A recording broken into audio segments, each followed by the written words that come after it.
Welcome, friends, to the Ink to Film podcast, where we read the book and then see the movie. I'm writer Luke Elliott. And I'm filmmaker James Bailey. And this week we're just getting back from New York, so we're actually not releasing a new episode. Instead, we're pulling one from the vault. This is our coverage of 2013's Carrie, that is a former Patreon exclusive. So thank you for being patient with us as we are transitioning back from our vacation we both went on to New York City.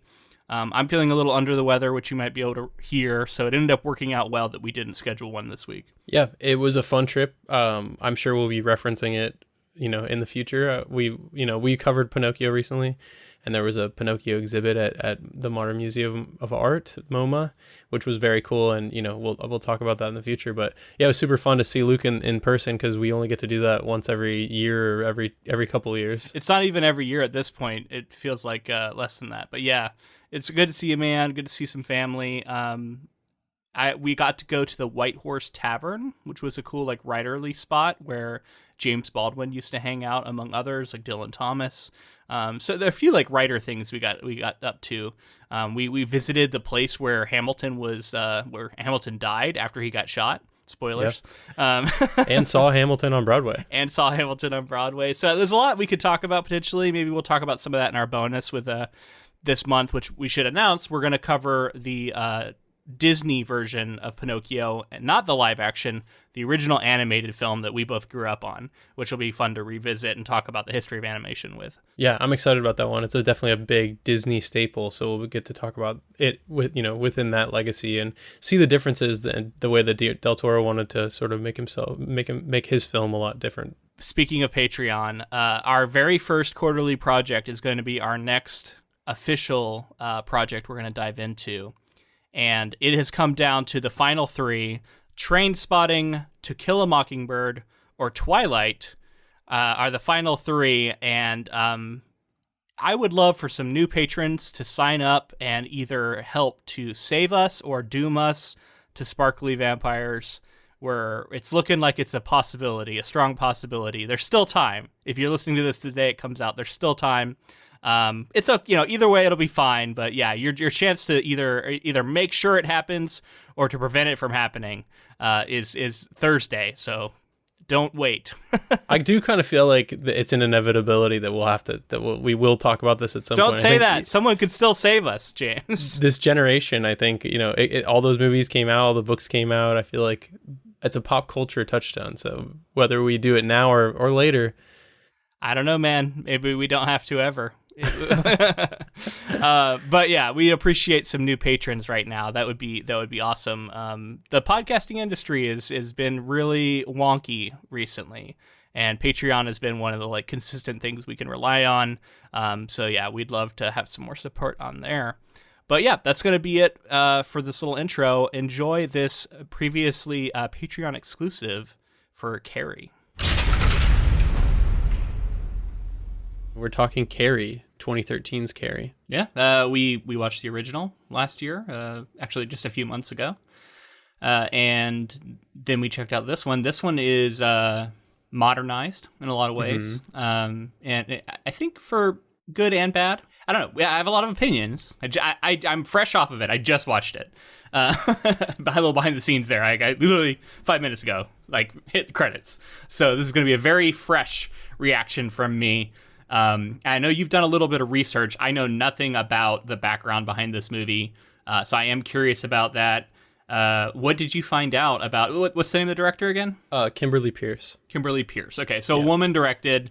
I noted that in the introductory credits, and I think you can tell as far as male gaze stuff, which we talked about with the De Palma film. It feels, the camera feels less pervy, and by less I mean completely not, basically.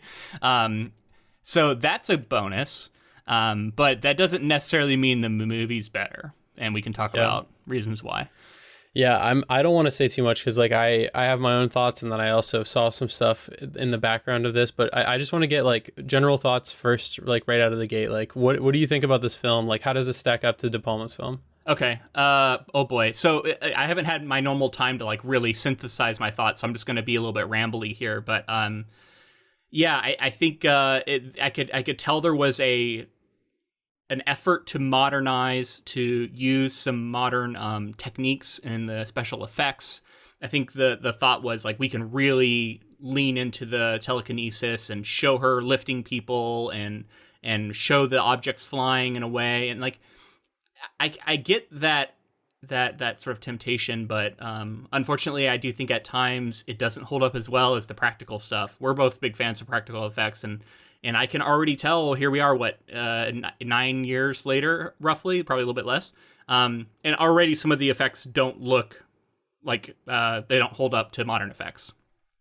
So that's one thing that happens. Like these CG effects tend to age a little bit more poorly. Well, and one of the main things with that too is like the amount of time that you have to, because like I think there is a lot of filmmakers that go into making a film and they see, oh, we can just CG this and it'll be faster. But like having it shot correctly with the correct plates and everything that you need to actually make it look believable with CG, like that's another thing that you have to weigh. So it's almost like a decision of like, do it practically and there's a lot of effort there, or do it with CG and like take the effort on the day to make sure everything's perfect so that it looks the best that it possibly can. Seamlessly integrates with the CG element. That's true. I also noticed that, and I've seen this a few times, like the ability to do basically anything with CG, it unfortunately I think can play into some bad habits in filmmakers who get a little bit carried away with what they're able to do, whereas the limitations of practical effects can sometimes keep things more grounded and make it feel more real, because you are limited by what you can actually pull off in camera, right? Like you're not going to just go in later and put some wizardry in there. And unfortunately, I think that can lean into some bad tendencies. It's like you almost give people too much freedom, and then they kind of don't know what to do with it, and maybe go over the top. And in ways, this movie felt like it kind of jumped the shark, to use a cliched phrase, but like a little bit too much early with some big effects and big moments of her flying and lifting and all these things that. In the other movie, I felt like De Palma really kind of waited to show a lot of the bigger effects, and even then they were more grounded. And because of that, this I don't know, like it led to. Okay, so ultimately, my point about this movie is not one of special effects purely. I'm not a special effects person, and I shouldn't harp on it too much.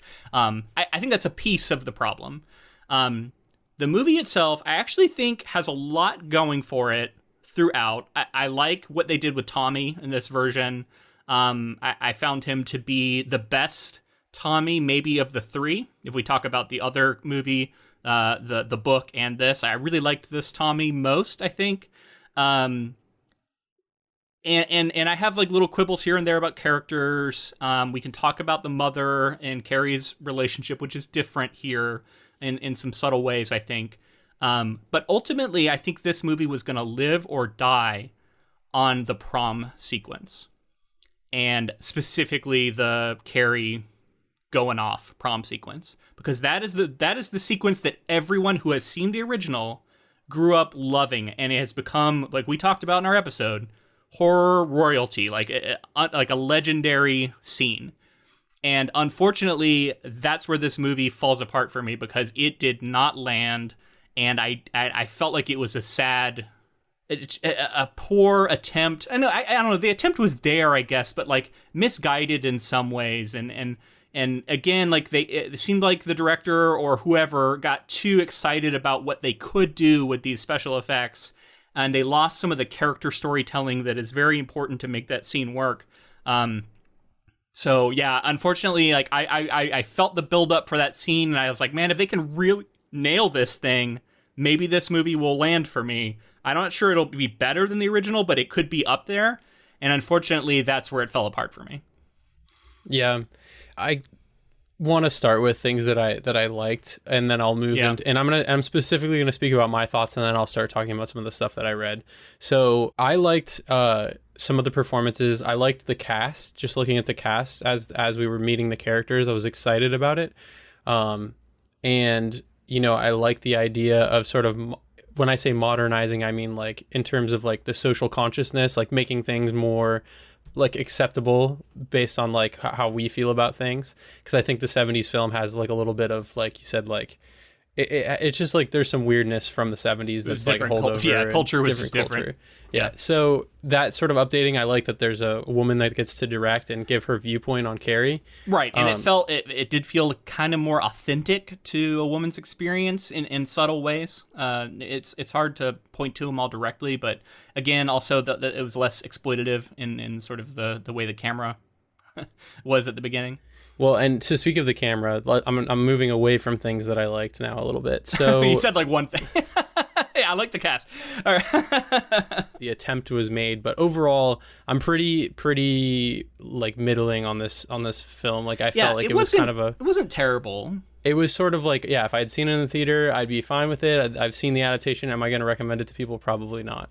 It's sort of, to me, a little forgettable. And that's a harsh thing to say. Like, it's a pretty tough thing because tons of people worked on this film, and it's a bummer that is the case for me. And you know, I know the tendency is to be very forgiving of a lot of things, but I think a lot of the cast shines in moments. But whether it's their fault or direction or something else, or the way the character was written, there are other times where I was not a fan of the performances, and things fell flat and didn't sell. And particularly Chloe Grace Moretz versus Sissy Spacek. Unfortunately, I don't think she really ever approaches the level of what we got from Sissy Spacek, which is quite iconic, actually. A couple of things I wanted to talk about with that. When this was filmed, Chloe Grace Moretz was like 15 years old, so she's like age accurate, and Sissy Spacek was like in her 20s, I think. Yeah, and that's a fair thing to point out for sure. And you know, that's just something that's a notable thing that I feel like should be talked about. Yeah, so like a child actor, really. A child actor, versus like an adult actor. Child labor hours and everything they had to abide by with filming this film and everything like that. So as probably well. couldn't do as many takes of things and things and like then that. And then of course like sort of like male gazy stuff. Like even if they wanted to recreate some of the like nudity and other things, it's like it'd be a lot creepier. You don't want to get into that with kids and stuff.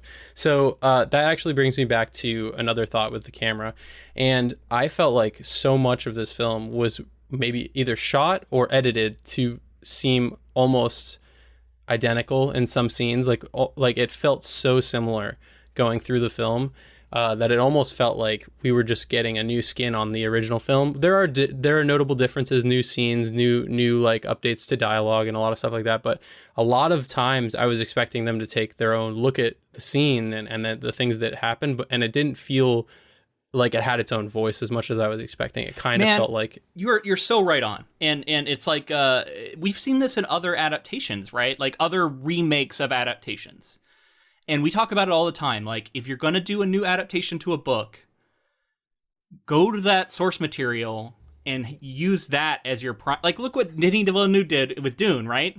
Like he went to the book that he grew up loving, and he said, "I'm gonna make an adaptation from this." And like you can say maybe there are some like, you know, references to the other film, but like this, I agree. This was like directly trying to be a remake in a lot of ways, and visually calling back to that original movie over and over again. And unfortunately, that is not, I don't think, the way to go with this one.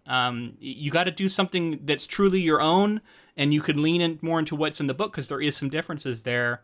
And yeah, and unfortunately, they didn't pull it off as well, is the thing, too. Like, you're going to try and do De Palma, but you're not going to do it as well. And that's the thing, right? Yeah. Like, you already have that iconic film that you're going to try to, like, go up against. And the only way to approach it is to do your own thing, do something entirely different, and lean into the things that, you know, you can do strong as a filmmaker. And that brings me to another point. This isn't that, all of that was my thoughts. And then this is leading me into things that I saw after the fact. And the reason I said, I don't know if it was what was shot or what was edited, is there was tons of studio intervention. I was reading tons of reports on how many scenes were shot and cut, scenes that the executives didn't like, scenes that they felt like. So I think there was executive input to basically turn whatever was shot into a cut of Brian De Palma's sort of version. They wanted it to almost match up with a new skin on it.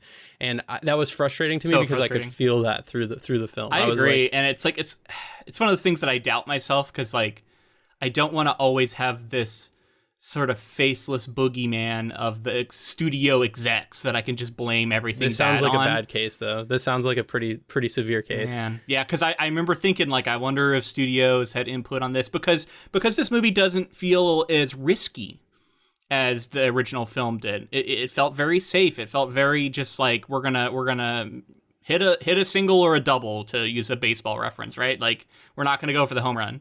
The ball was directly over the plate, like Yeah. no sort of curve to it anyway. And it's an R-rated film. And I was reading that like the executives, yeah, It seemed PG-13. it did, right? And Yeah. the executives were really adamant about wanting to make an R-rated film. And it feels weird to me, though, because like they wanted to make this like R-rated film so that they could say they made an R-rated horror like Carrie film to get butts in seats, almost. Like, because I think this was around that time period where people were like, we want R-rated horror films. Okay. And like this was an attempt Starting at that. to be that resurgence. And then when things were different from what they were expecting and it was someone else's version of what it was, specifically Kimberly Pierce's, seems like they picked it apart. And I actually have something I want to read here. Shortly after the release of the film, a petition for the release of an extended director's cut of this film was launched. Fans felt that this would be a new adaptation of the novel if they added in the scenes that were excised. Some of the scenes included the White Commission, Sue Snell's video diary, extended scenes, and more social media elements. This information was given out by audience members who attended test screenings of the film and the cast and the crew of the film. Supposedly, there are 45 minutes of never-before-seen, along with several alternate endings. This original cut was reportedly going to release on its original release date in March of 2013 before being massively re-edited during post-production and being pushed back to October of 2013 to coincide with Halloween. And also, the producers communicated with Stephen King, but he did not actively consult on the film. Stephen King was already unenthusiastic about another adaptation of the novel, saying it was unnecessary when the original was already a great film. When he finally watched this version, he was not particularly fond of it. Yeah, and I can see why, especially if he saw this version. That's a shame, and it's one of those things where it's like, unless they end up releasing it, it'll always be like, oh yeah, it was going to be so much better, but we don't know that it would have been. I do like the idea of taking it more in a different way. The social media stuff I thought was smart when it happened. I was like, okay, you're modernizing the bullying, you're making it more relatable to teenagers, and that kept bringing me to the question of like, who's this movie for? Are they trying to make a Carrie film for teenagers? Because most teenagers have not seen the original Carrie, I would wager. And maybe some have, the ones who are like, really getting into old film and stuff, but I don't think there's that many young people doing that. It's more likely horror that fans. Yeah, but yeah. maybe. Maybe I'm speaking because I didn't see Carrie, but like to me that's not one that like I hear people like all the time going back to, but maybe they do. I don't know. I think they definitely do, yeah. Okay, but regardless, I still think if you're making a horror film for your average teenager, your assumption is they haven't seen it. And at that point, if that's your target audience, what's the point in trying to recreate a movie they haven't seen for them? And then also kind of do a poorer job of it. Because the executive's reason is because it worked the first time. Yeah. So they just want to figure out a way. Exactly. But Yeah. they want to figure out a way to recreate that, make money on it again. And that's because ultimately that's the end of the day for a lot of executives, is as long as it makes money, we're good. Right. How to make this thing into a cash cow? What's the term? I think that's the term. The golden goose. I don't know. We've dug into some of the film, but I do want to talk about Kimberly and Pierce real quick. Just to touch in on her. She is an American filmmaker best known for her debut film Boys Don't Cry in 1999, which won the Academy Award for Best Actress for Hilary Swank's performance. Her second feature, Stop Loss, was released by Paramount in 2008, and her film Carrie was released on October 18th, 2013. She is a governor of the Academy of Motion Pictures Arts and Sciences and a national board member of the Directors Guild of America. Okay, interesting. So she hasn't made a movie since this movie? No, she has 3 feature films and one short film, and then she's worked exclusively in television since this film. And she's worked on shows such as American Crime, Halt and Catch Fire, Turn, Manhattan, Six, I Love Dick, Dear White People, and P-Valley. Okay, there's some good stuff in there. I haven't seen a lot of it, though. Yeah.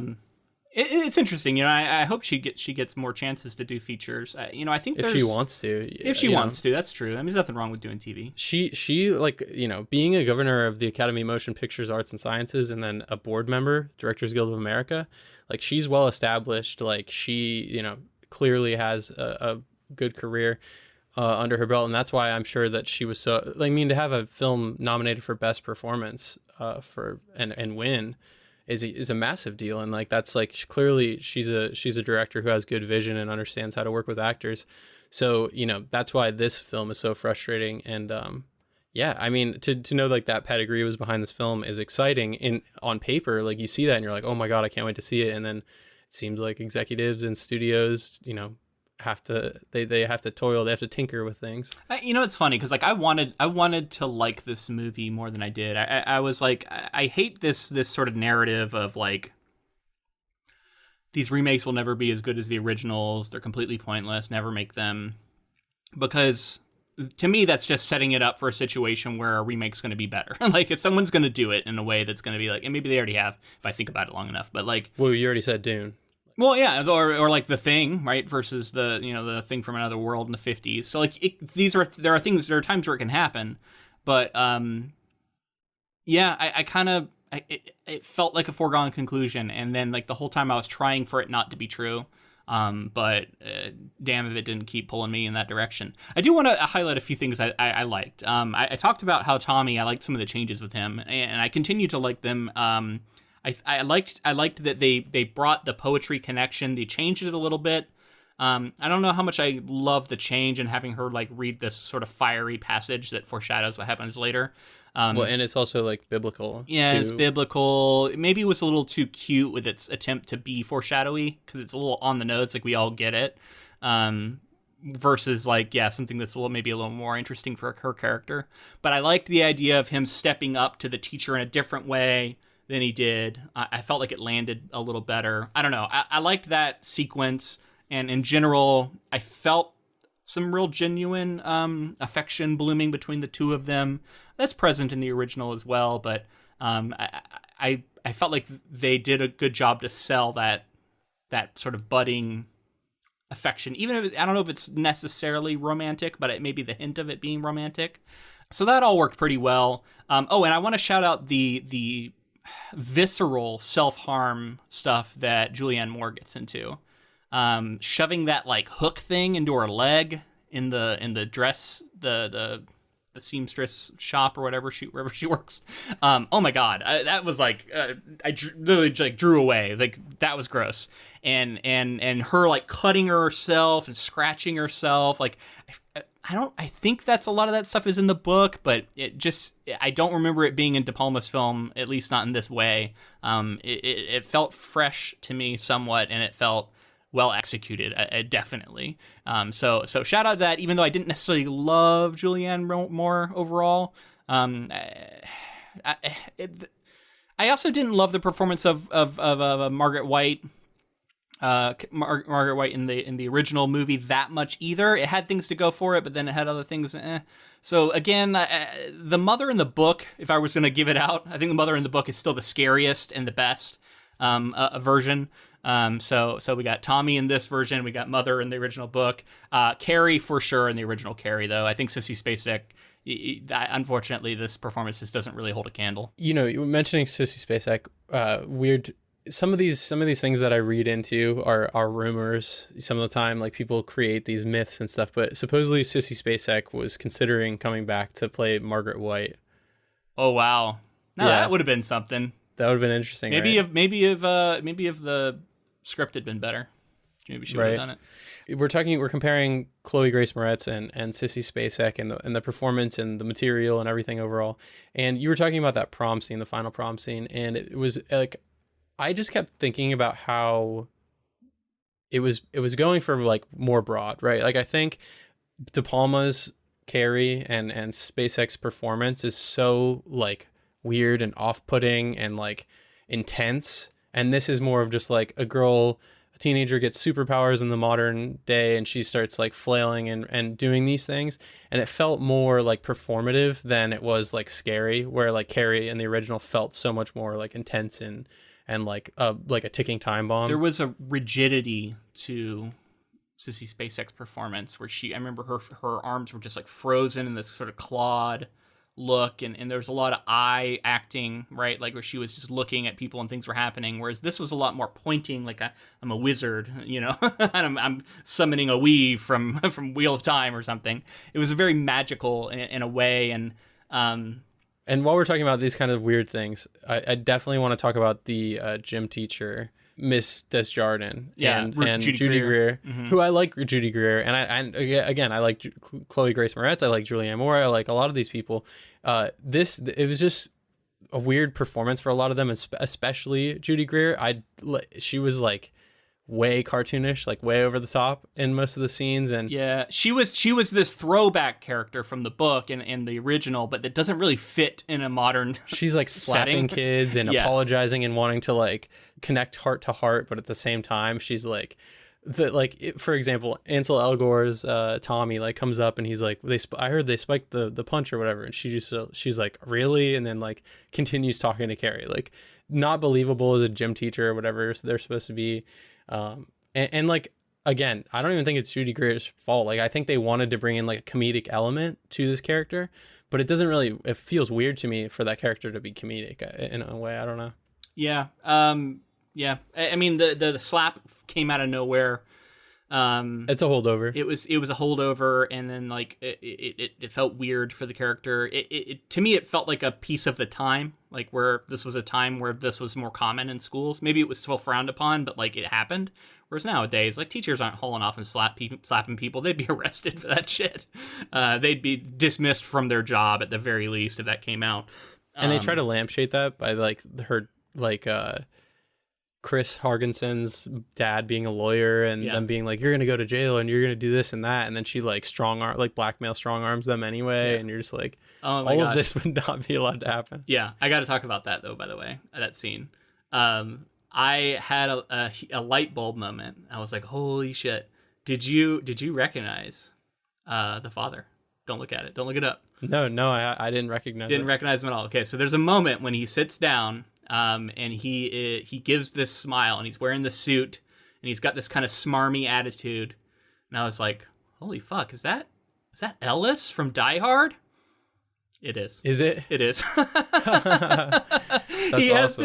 When he's wearing the suit and he gives that smile, and I don't know if it was like a deliberate throwback to Ellis, but God, if it didn't immediately bring Ellis to mind, and I had to confirm. I looked it up, and it sure is. Shout out to him. His name is Hart Bachner, I believe, and yeah, it's him. He's the dad here of the big bully, Chris. It's so funny how these things like connect over time. Yeah, right. All these projects. Yeah. How about that Tim Tebow reference? Yeah. Oh my God. Let's talk about how this film does nothing to separate itself from the era that it takes place in. The music, while a fun nostalgic ride through like the 2013. Is it? I didn't even recognize those songs. Like, you didn't recognize any of the songs? I don't think I recognize any. I recognize a few. Well, specifically, like Diane Young by Vampire Weekend was in there. Yeah, maybe. There was like when they were all getting ready. You would recognize it. Yeah. Which was definitely a reference to the like, kind of a poor reference, but it was a reference. Like, I don't know. And you know how I feel about like taking popular music of the era and dropping it into a scene in like a big blockbuster or just a movie in general. Like you're leaning so heavily on the other art, and you're saying like, you like the song, right? You're gonna like the scene, and you've lifted a moment from the other movie that is actually quite integral to what De Palma was doing. We talked about how I felt like he was trying to evoke the teen sort of almost rom-com, like going to the prom, like romantic, coming out of your shell, like movie of the time. That I'm assuming there were movies like this that he was referencing that. Yeah, there's a little bit of that in this movie. I felt like only the faintest bits, and it was more in reference to the original rather than an actual attempt by the filmmaker to say, I'm going to make a movie that feels that way too. Because De Palma's feels that way throughout. Whereas this I felt like early on, with the change in the beginning, with this like birth scene, it's immediately like flashing red lights. This is a horror movie, and we get that from the jump.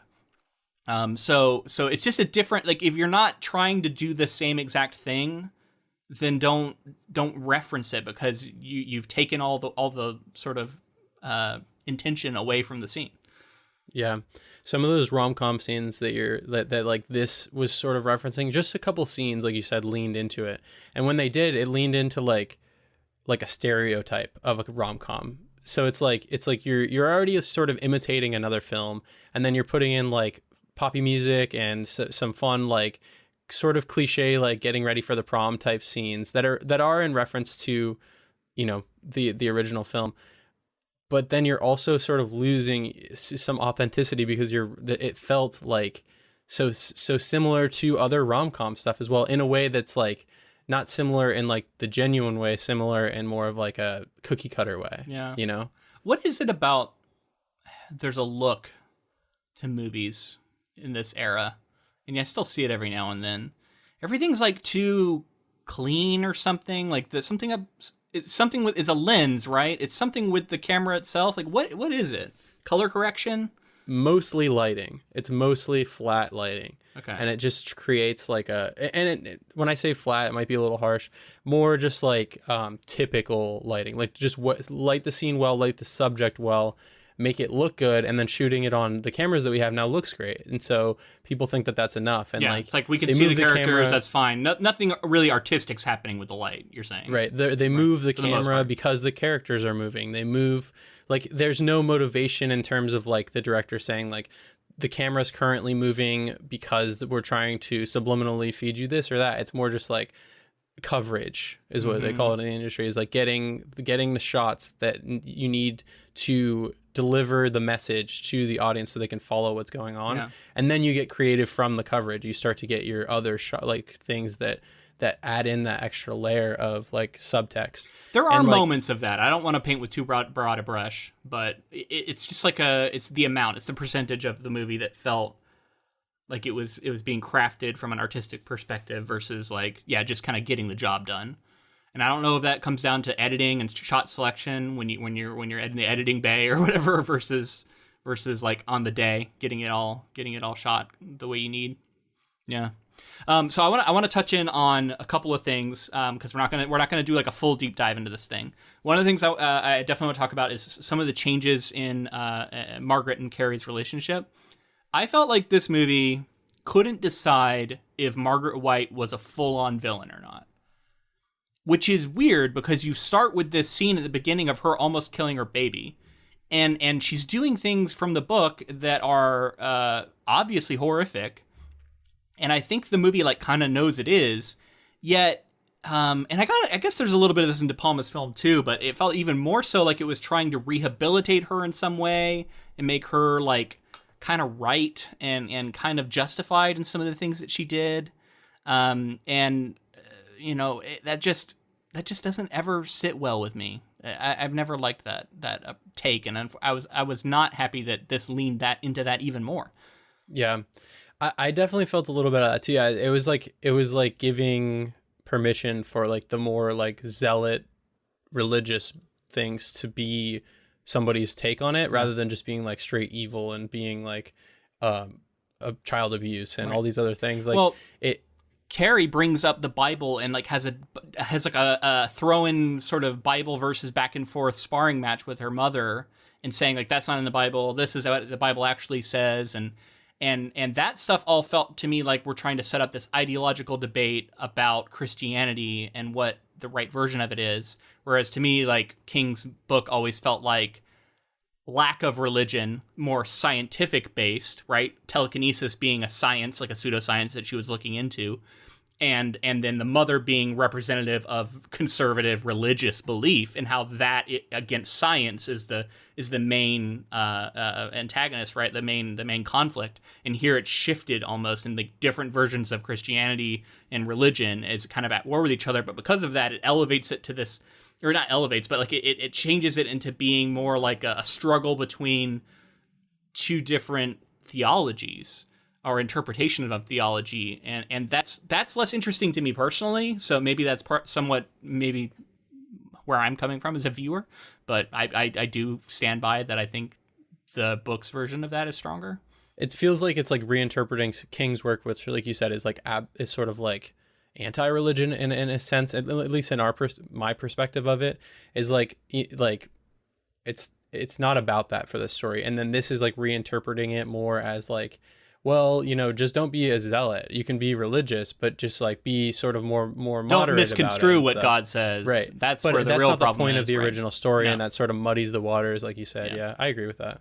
And then okay, so the other thing we got to talk about more is this scene in the prom.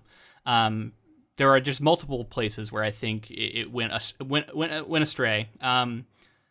One of them is, if you're gonna try and do something, where was the most iconic point in the whole movie? I think like the look of Carrie with the flames like arching behind her and blooming behind her in this like really spectacular way. We got a really sad imitation of that with a couple of curtains burning, and like I don't know if that's like a danger thing, and maybe having a young actor, and I don't know. I would have thought you could find a way to stage that and make it look good, but that moment, I was like, that was the moment where I was waiting for it to hit, and it just totally whiffed. And then the change in Carrie, which I think is partially from, okay, so there's a couple things that happen.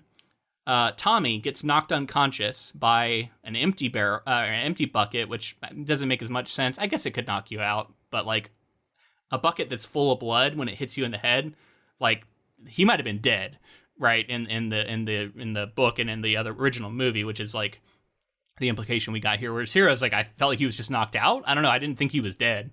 I thought he was dead in this film. Like, I guess I just didn't buy that an empty bucket would kill you. I can see that. Maybe it is a head wound, which you never know. But anyway, regardless, and then they had Carrie go to him and get like enraged by him being unconscious. And I don't remember. Does she actually go to him in the original movie? No, do you remember? in the book. In the original movie, I don't think so. I don't think that she realizes either. that he's like. I think she's losing it because of the blood. She's already gone and doesn't even. at that point. Yeah, exactly. And so that's a pretty big change, right? To have her, it's almost like she's avenging him in this version, which is a very different outcome than a reaction to this bullying and this realization in her eyes, at least, that she has been fooled again, which is ultimately what it's about.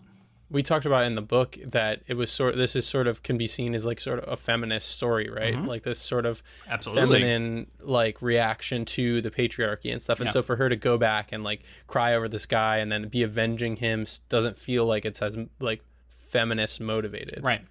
Although and then what they tried to do is then they said, okay, we'll do that, but then she is gonna be like kind of sadistic in the way that she goes after people, and like she's like crushing people in the stands, and she's having these like snake electrics go and get people, and she's like very deliberately throwing people into glass, and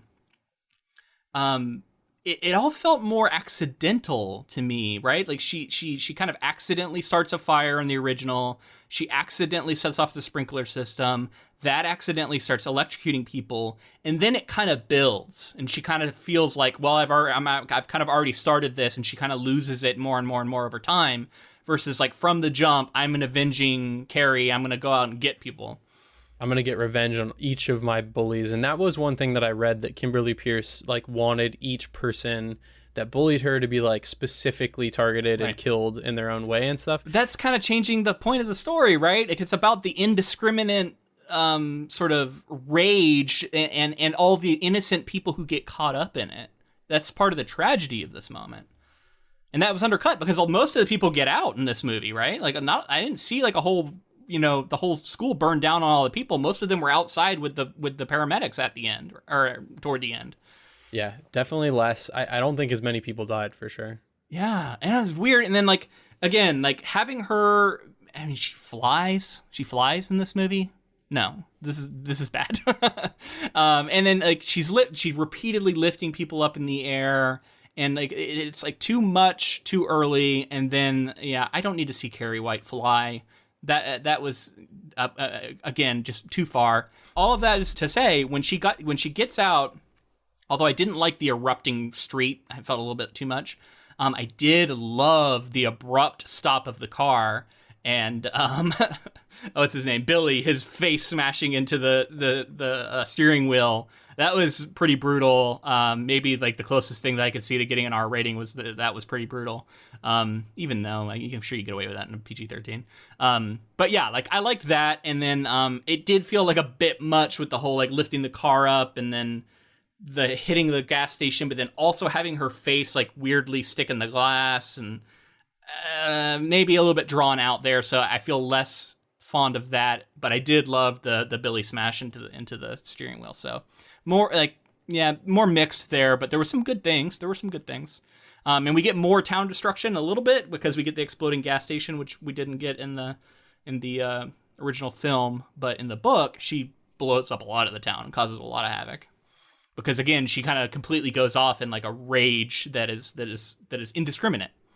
Right. Yeah. Yeah, she's just like a walking like disaster at that point, right. in the story. And getting to the end of the story where she ultimately gets back to her house and her mom is waiting, it played out very similarly to the original film, but thinking of it in juxtaposition with the original novel, and still they basically crucified her in the same kind of way that the film did, which I still think is a good choice to like draw back all the religious allegory and kill her like in that pose and everything is cool. But like there's something also way more terrifying about Carrie just coming in and like stopping your heart, which is what she does to her mom in the book. I don't know. I'm still not sure that that's going to work in a movie. Visually, it's not violent enough. It's not, but again, my quibble with the way that they had her sort of somewhat crucified, although not really. Like she gets all the like in the original movie, it was a specific reference to this weird, which I wasn't sure if that was supposed to be Jesus or another saint or whatever, and you said it was another saint. This like googly-eyed weird doll that was in the closet that had a very particular wound set, and then the wound set that she gives her matches that identically. Whereas here it was like kind of a crucifixion, kind of not. And instead it felt like a reference to the original movie instead of a reference to something that is like in this film itself. Carrie White had to look at this figurine in the original movie over and over and over again. So it makes sense that she draws on that to do this violence. Whereas here, it's just a reference to a movie that Carrie White has not seen. So I mean, they do there's still the scene where she gets thrown in the closet and she sees like the bloody Jesus or saint or whatever. Yeah, but I don't think it was in the same pose, was it? That was just a crucifix, I thought. Well, it's just a crucifix. Just a standard crucifix pose. With a guy on it, though, yeah, but that's different than what we got in the other movie. There was a particular wound pattern that was then exactly mimicked. So, and like you said, it is a reference to the film, no question about that. When a movie's referencing another movie just for the hell of it, I don't know. And if it's not that kind of movie, like if that's not the point. Yeah, it just depends on how well it's done, yeah. Yeah, there's also this musical cue that kind of rubbed me the wrong way that kept happening where it was like an electric guitar, like starting to like kind of do a power chord. Yeah. And it was like trying to make it kind of cool. And like that just felt wrong to me. Like the whole point of Carrie's explosion is you are supposed to feel like I wanted her to get revenge, but this is too much, right? Like you're supposed to be at odds with it and feel conflicted about what's happening because of all this collateral damage that plays out. But instead, this movie is much more leaning into the fuck yeah, Carrie. Like, and you're not really conflicted when she's murdering all of her bullies. You're like, fuck yeah, get them. And she even spares Desjardins, and like Sue doesn't get killed or anything, which I don't think she does any of the other ones either. But my point is, like, basically only the bullies die, and people that we don't like, I think, for the most part. Exactly. Yeah. So there's some weird changes, and then just the execution of that prom scene was the most egregious. Like you have to nail that thing, and they just didn't. So yeah, and I have to say, like, while we're wrapping up here, tall task. Like, of course, if somebody's going around saying like, oh, we're gonna recreate Brian De Palma's Carrie and do a new adaptation of Stephen King's work, that's a huge task. Like to try to do that. Well, I tell you what we would do immediately is we would go to the book and we would act as much like we could that we hadn't seen the other movie. And then maybe you include a reference or two here or there for like the diehard fans, but you start from the source material and you build out from there. What I'm saying is like that's already a tall task, and then to hear that it sounds like she was trying to do her own version of it, Kimberly Pierce, and she had like some stuff that she liked, and then ultimately they cut it down to something that was like just a pale imitation and that's frustrating. Of the De Palma. Like that sucks, and it's unfortunate, and it's one of those cases where I just feel bad for the filmmaker in this case, and like everybody involved, everybody worked their asses off for it. All the CG stuff we were talking about, tons of people worked overnight shifts. Oh, sure. And, like, I mean, it was that, well crafted. Just because it doesn't always hold up over time doesn't mean at the time it wasn't well done. But there's a lot that go into selling CG, and it wasn't sold the right way. And again, I think sometimes it gives the filmmaker too much freedom to do anything when what they really need is some limitations, because then it forces creativity within a box, right? Yeah. Either way, they need time, and I can tell that the production of this, and I read as much as well, that there was like it was getting pushed and rushed, and things were happening. Just a tough production, and then tough like studio input. And here's a key example: a mirror breaking scene where a character's looking in a mirror. There's no reason to make that a digital, like a CGI scene. I read that they tried to do that practically, and then it just wasn't working, and then they had to, because they were running out of time on the schedule. They had to do it. That's CG. a bummer. Because to me, it's like why not just do that practically? But De Palma found a way to do it. I don't know. I mean, maybe people get too attached to an exact look that they want, and they're not able to be okay with what they actually are able to get.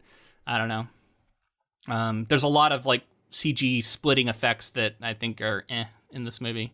But yeah, ultimately it sounds like I'm mostly harping on effects, where I'm really not. It's more like the culmination of the effects and misses in storytelling coming together, because that ultimately the prom sequence is a big special effects sequence. Like, no matter how you're making them, whether it's practical or otherwise, it's a special effects sequence that you're trying to sell her telekinesis and the power of it. Another moment that I thought was way jumping the shark, like just getting way too strong and powerful, was the fusing of the lock. Like, where did that come from? When did she discover she could create heat? That's different than moving something. I'm sorry. She fucking melts metal and then, never does it again. It was very bizarre that she was able to do that. And again, just too powerful. Like, she's doing this casually, whereas the whole point is the intensity of the emotion of the prom sequence is what brings out the true power in her, for the most part, right? I don't know. I wish I liked this movie more than I did. Me too. I wanted to. And really, when I sat down to watch it, I thought I was going to enjoy it. I was like, let's see this different take. And that's my main takeaway, is just like lack of sort of a unique vision on the film, and like, some other stuff like you mentioned, like, the effects and we've talked about the White Commission. You talked about how we actually got a you said that they cut a lot of it out. We got a piece of it at the end, and I was like, oh, where did this come from? And I bet you that it was going to be used like it was in the book originally, and it was probably a concept of like, we're going to frame it with this. We're going to start with the White Commission, and we're going to frame it this way, just like the book does. I wish we could have seen that version. So if that's what they were intending to do, then that is a bummer they cut a lot of that out, because I think that framing device does such a good job. There's a reason Stephen King included it in what is otherwise a very tight novel. I mean, it is a very tight novel even with that stuff in it. My point being, there's not a lot of extra space. There's a reason that device is there. There's a reason he chose to put that in there, because one thing Stephen King knows how to do really well is to sell the unbelievable shit that goes on in his books as being believable to the reader. And he makes you believe that it could happen, and that's something that I think this movie failed to do a little bit. And like, the building blocks were there, they just didn't do it. Yeah, it would have been nice too to like pull out at certain times in the story and come back to the commission like he does, and I think that creates like cool some stuff, and foreshadowing, tension going forward. So yeah. And then if you're rated R already, like, things weren't brutal B rated enough. R. Like, yeah, B rated R. Yeah, you could have got you probably could have done some nudity, right? Like, I don't know, just do something a little more like challenging, like a little more risque, a little bit more intense. Instead, this felt safe mostly. I will say the pig sequence was pretty harrowing. Like, they did a pretty good job of like selling that. Still wasn't like the book, again, that scene is way scarier in the book, or not scarier, just like more emotional and just awful. They really made the Chris in this version out to be kind of like serial killery, not serial killery, but you know what I mean. Like she was like loving the sight of blood and like getting excited by the violence and stuff, and like maybe you get some of that in the book, but they definitely leaned into it here. This is definitely this is a middle of the road Billy. I think this is a maybe this Billy is a little scarier than what we got in the De Palma film version of Billy, who was a lot more of a pushover. But it almost didn't go far enough because this is still a far cry from Billy in the book, who's fucking awful and scary. And you get this kind of middle of the road Billy that feels kind of bland. He has some of the same tendencies, but none of it's really like explored in a way that explains why this guy is this way. And like, I don't know, we don't see enough of him doing awful shit. Maybe some of that was cut. I don't know. But really, it feels like him and Chris are this just fucking awful couple that is like a terror in the book, and instead you just get the hints of that in this movie. Anyway, we're out of time. We're doing a bonus episode, not a full one. So ultimately, if we were to have to slot this one in here, it is definitely worse than the original adaptation. And also way worse than the book, because I actually thought the book was the best. I think maybe this was a split decision one. I can't remember. Maybe we both went book on this one. I think it might have been split. It might have been split. I'm not sure. This is fun. I mean, later on, this is funny how like a month later we might change our opinion sometimes, right? Looking back, it's just kind of evidence of that. But I want to say we both picked the book, because I think you picked the book and I was surprised you did. Anyway, we'd have to go back and listen to it. Just right now, so everybody knows I picked the movie. So it's split decision now. Okay. And you know, regardless, both of those are better than this. This is and ultimately, like, I don't know if I agree with the idea that like movies should never be remade. No, I don't agree with that. You know, I don't necessarily agree with that. But this is the kind of stuff that'll give fuel to that fire, because you look at it and you say, oh, this is a naked cash grab by the studios, and they didn't take it seriously, and I don't know. It's unfortunate. And ultimately, at the end of the day, it's just fine. You know, it's not aggressively like bad. It's not hurting anyone. It's fine, yeah. And like it is what it is. And it felt like it was made to be fine, right? Like they were like, let's just make a fine movie, and it'll make some money, and we'll all go home, and you know, not care too much about, you know, artistic integrity and making something memorable. Unfortunately.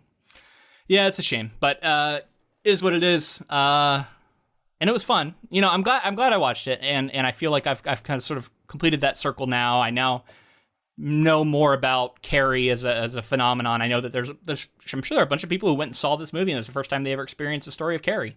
And so maybe people imprinted on it, and that this is their version that they love.